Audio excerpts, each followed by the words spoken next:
तारा भांग के सवाद में तमाचा भाई लोग नमस्कार, मैं रंगा कुमार। आप देख रहे हो कुमार रंगा यूट्यूब चैनल का स्वागत है। दोस्तों आप लोग देख सकते हैं कि वीडियो में तो आप लोग ऊपर में चल रहे हैं, देख सकते हैं अखिलेश के सर एकदम से गर्दा मचा रहे हैं। आप लोग बता दो कि गाजा के स्वाद, ये आप लोग इस सॉन्ग पे आप लोग देख सकते हैं कि अखिलेश कैसे और कुछ टीम के लोग हैं, आप लोग जो रील वीडियो बनाए, ये आप लोग वीडियो दिल से थैंक यू।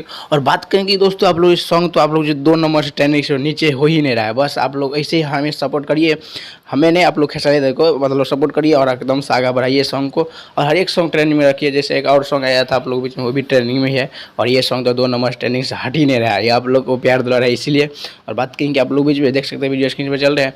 बात करेंगे कल कुछ त्योहार लगा उसका सबका था खेसारी दत्त का, जो आप लोगों को बता दूँ कि खेसारी दत्त कभी भी मतलब पोस्ट किया था और लिखा कुछ नहीं था, लेकिन बस पूरी वीडियो बना रहा था। तो बस आप लोग मैं थोड़ा सा अपडेट था तो मैं आप लोग बता दिया, इसलिए चैनल पर सब्सक्राइब के लिए मैं मिलूंगा आप लोगों से नेक्स्ट वीडियो में। तब तक के लिए